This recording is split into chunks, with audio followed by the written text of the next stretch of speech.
All right, today I'm here with Michael Stribling, and what branch of the military did you serve in?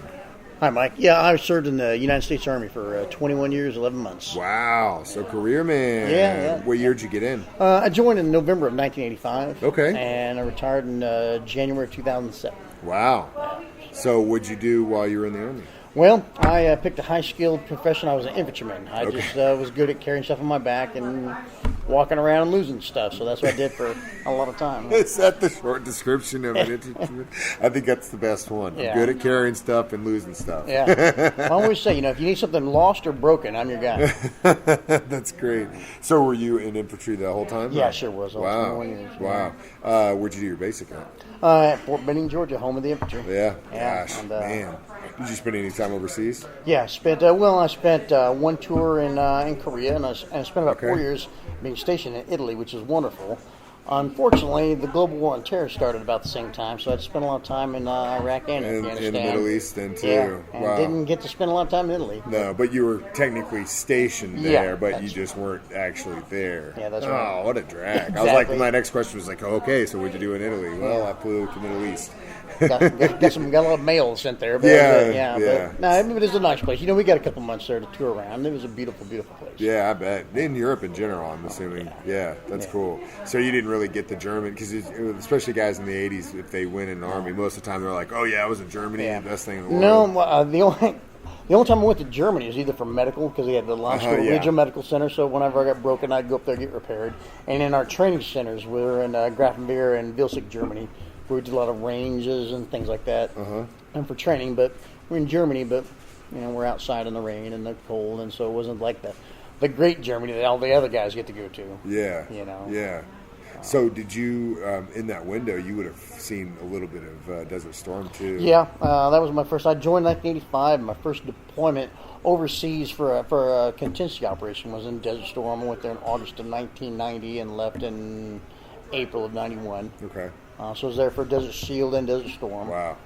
And then we took a time out again until September 11th, and then we got really, really, really busy. Right back out there. Yeah. I bet that was interesting, especially since you kind of you there weren't obviously the same wars, but kind of the same location, and you're at one part in your early career and you're a young man, in your 20s, I'm assuming, and then later on towards the end of your career when you're in your late 30s, early 40s. Yeah. I bet that's a completely different perspective too. Yeah, it was, and it also was kind of disappointing in a sense because in 1991 we came in through the south through Saudi Arabia and southern Iraq, and we were around some areas that later on, 15 years later, and we came from the north, but there were other guys and they're talking about fighting outside the Toledo Air Base. I'm thinking, gosh, how come we had to fight for that thing twice? Yeah. Yeah. Lessons learned, right? Exactly. Yeah, it's kind of one of those things. Yeah, my buddy who's in the Navy, it's interesting his perspective because, he first got in, he's career too. Yeah. The first part of it, he's out at sea all the time, and, it was cool. But then, later, then we're in our mid-30s, when he was back the last part of his deployment in Japan, he's just like, oh, my God, I can't. You're on the boat you're around these kids that are 18, 19 years old, in your mid-30s. You're like, oh, shut up. Yeah, man. exactly. They're generation kill, and you're just generation go home, Yeah. And I bet you, that's so true, too, especially now in life. I mean, everyone going to the bar, I'm like, God, I want to go home. Yeah, they're yelling, go big or go home. I'm like, I'll go home right now. I'm going home to sleep. That's interesting. You, especially, and I'm assuming you, being an infantry, it was probably more of a young man's game too, right? Yeah, it is. There's a scene in Saving Private Ryan where the old guy goes, I'm running like an old woman, and because he's a kind of old. That's sometimes how I felt. I'm like, golly, man, these guys are, 18, 19 year olds. On a sense, they're professional athletes. I mean, we train them to be the most physically fit machines they can possibly be. And you're like, man, I'm 38 years old, and man, my knees hurt, my back's hurt, and all these things, and just one of those things, you gotta get and go do it, and you gotta keep up, because they're always looking at, because you're the boss. Yeah. They're always looking at you. Yeah. You're the bar. Yeah, and it's tough. It's tough, but it was fun though. I don't regret a moment of it. Yeah. Why'd you get in? Well, I joined in 1985. They had a thing called the Reaganomics. It was called trickle-down economy, but it didn't trickle down to Willard, Missouri. Yeah, you didn't get it. Willard. And, it was just, I wasn't I just wasn't ready for college, obviously, and there were not a lot of jobs around Springfield. All this southern area going towards Nixon, Ozark hadn't been developed yet. No, it's all farm. So...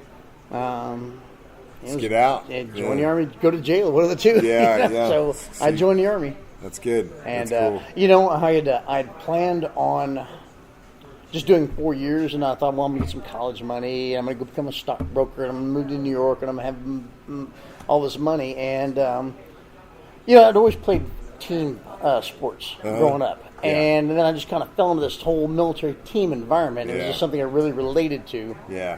And just fit. I get that 110%. Yeah, that's cool. That's a really good perspective. Well, Mike, thanks for coming to lunch with me today, and above all, thanks for your service, man. Sure, I appreciate man. it. Thanks a lot, Mike. I really appreciate it. No problem. Yep.